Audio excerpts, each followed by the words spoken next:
Hey guys, this is Will Roundtree, your FICO certified credit specialist, author of 2 books, Credit is King, as well as Full-Time CEO, the shit they don't tell you. But more importantly, I want to take you on this journey about financial literacy, the importance of credit, how to understand credit, and how to get to that money. Let's go. Yeah, so growing up in Milwaukee, very hard city to grow up in. I mean, we didn't have the heroes like a New York or a LA or even Atlanta. Both of my parents, middle class working Americans. Most people never even heard of Milwaukee. I was surrounded by gangs, D-boys, pimps, all of that. And so with that being said, I knew hard work, but I wanted the lifestyle that a lot of them had. And so as my parents kind of see me kind of gravitating towards, what potentially could happen, because as they say, you become a product of your environment. After my freshman year in high school, my parents actually moved me to Mississippi to live with my grandparents. And while living with my grandparents, which were my father's parents, because he was from Mississippi, my mom was from Milwaukee, was on 120 acres of farmland, working with my grandfather, where we did everything from bale hay to working in the garden, shucking corn, for those who are familiar with that term, working on top of roofs and all of this stuff. And I would do a lot of this even after school hours. So I would say that's kind of where I developed my work ethic.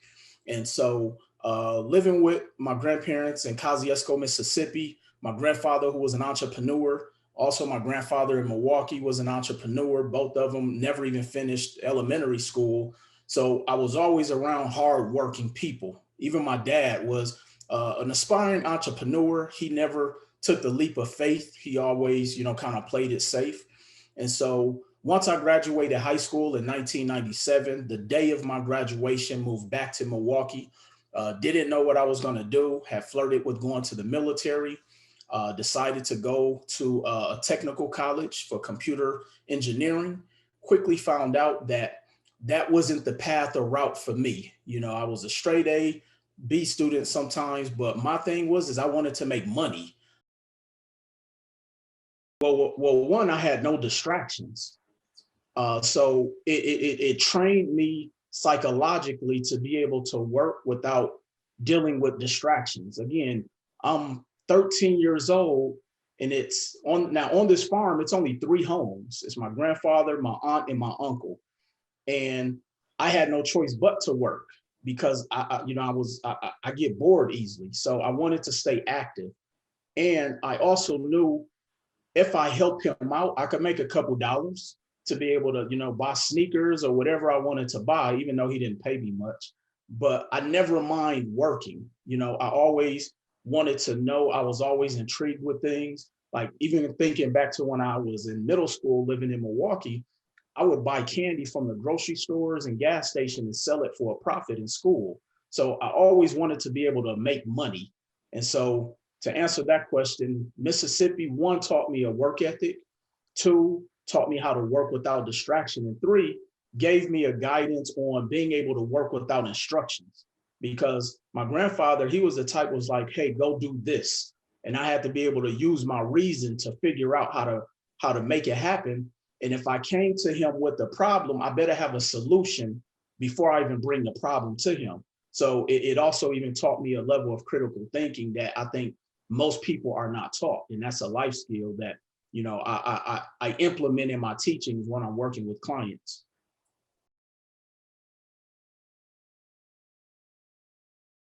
I graduated on May 25th, 1997. Went to my the graduation party, and literally 2 hours later, we were on the road, moved back to Milwaukee. Got to Milwaukee, didn't know what I wanted to do, thought about military, ended up going to Milwaukee Area Technical College for computer engineering. And so I was bored. Even when I was in high school, school was bored to me. I used to finish my work at lunch. So I never had to bring homework home, any of that. But I think the light bulb had went off for me again, because I was always fascinated with how money works, because nobody really ever taught us about money. And when I can remember being younger, I would always think about like, man, how am I going to take care of myself? how much will it cost for me to live by myself, and et cetera, et cetera. So I remember being in school, and I was in my economics class. And as we're going down, he was breaking down kind of like the average livable wage and all of these different things. And it didn't calculate to me. I'm like, okay, it's going to cost me X amount of dollars to complete a 4-year degree. I'm gonna come out making X amount of dollars. I can go get a job and make this. And so I asked my teacher, will this path help me to become wealthy? And he said no. And so I never went back to school after that. And um, I was a little bit embarrassed because a lot of people, especially on my dad's side, were college educated. It actually made me feel a little bit self-conscious because everybody assumed I was going to go to school, be some, high level degree individual, but school was just boring to me. And I knew that there was a disconnect between wealth and college. And not saying that people who go to college can't become wealthy. I just knew statistically, most people who traveled that route didn't even work in the field that they went to school for. And so um, it's interesting because I wasn't around entrepreneurs. Like it was nothing that really gave me that mindset. It was just something that went off in me. It could have been something I learned when I was younger, but I just remember mathematically it didn't make sense to me, make sense or sense. And Uh, so yeah, that's really I would say would be the light bulb. It didn't make sense or sense. Little insider about me is I actually used to cut hair when I was in high school.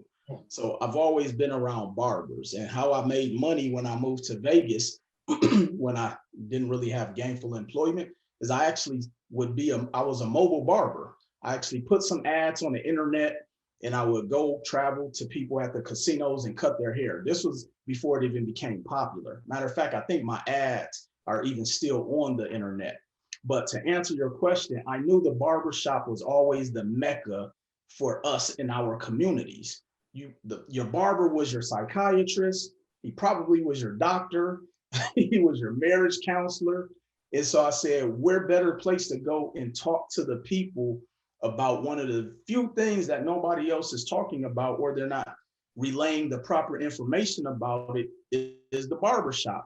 The women would also be there because they have young men who they are taking to the barbershop. So it's a good way to have a catch all of being able to get all age ranges, men, women, teaching the barbers about credit and entrepreneurship and different things like that, because I also care about that industry and space because I've worked around so many barbers. And so my whole premise for the 50 men was really to be able to get into the mecca of the community and teach these workshops. And I didn't care if one person was listening or the entire shop would listen.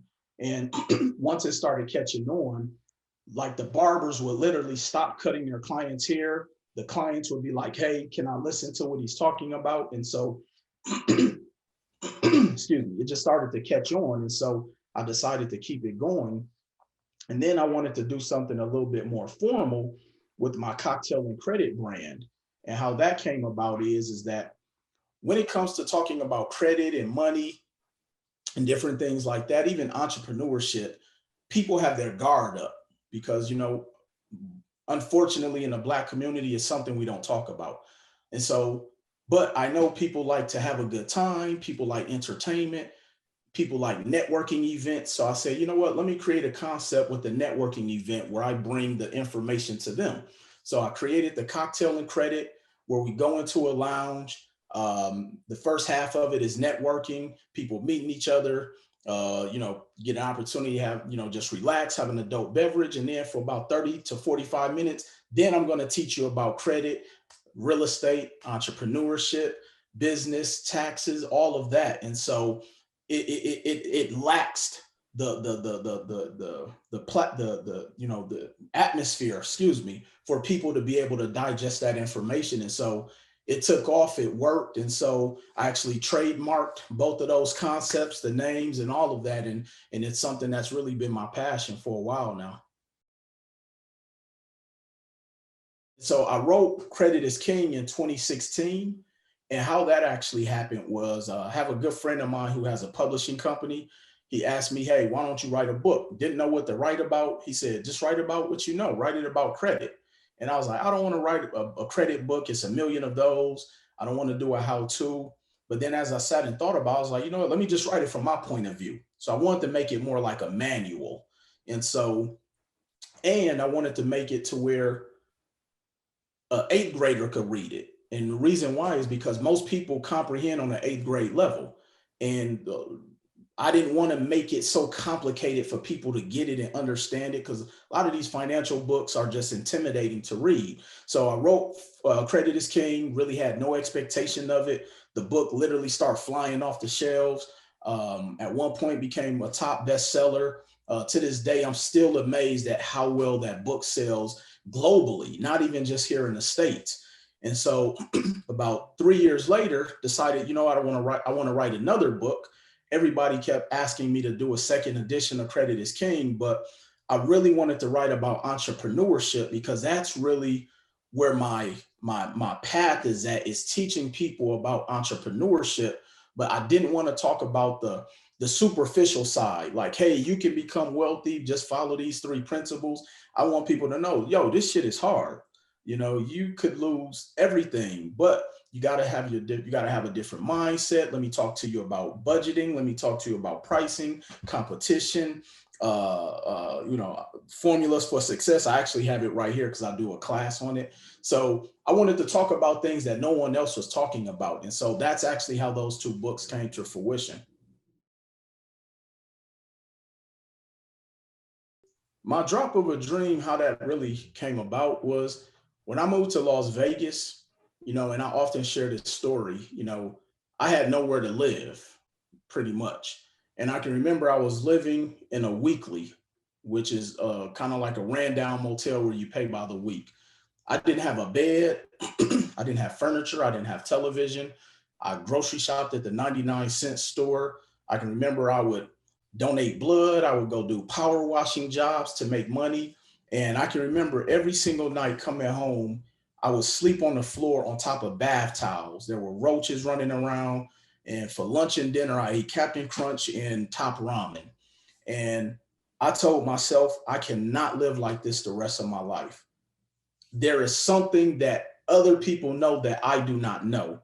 And so that really was that light bulb, and kind of that drop that drove me, was my conditions. And believe it or not, and I don't want to sound corny, and I used to always tell myself, I owe this to my ancestors. They worked too hard for me to stay in these type of conditions. They sacrificed their lives so that we could create an opportunity for ourselves. And so I just had to go out there and put the work in. And I didn't care if it took me 3 years, 10 years, 30 years, because I had to work over the next 30, 40 years anyway.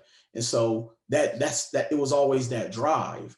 And what that looks like for me now is that, it's not about the money for me, because, I do fairly well, but now it's about that legacy piece.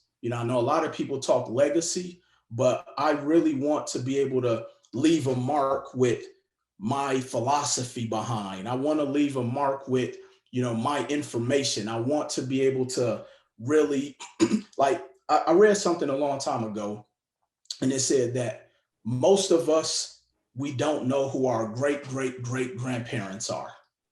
And the reason that is because they didn't leave us anything. But the Hiltons know who their great great grandparents are, the Marriotts, the Hunts family, or whatever major corporation. I want my great great grandchildren to know who Will Roundtree was. And so that's what drives me, is really creating and leaving a legacy. And again, it's so much bigger than the money. Although I know money helps to lubricate life and afford you options, it decides the school zone your kids go to school in. But my thing is really that legacy, and that's what drives me.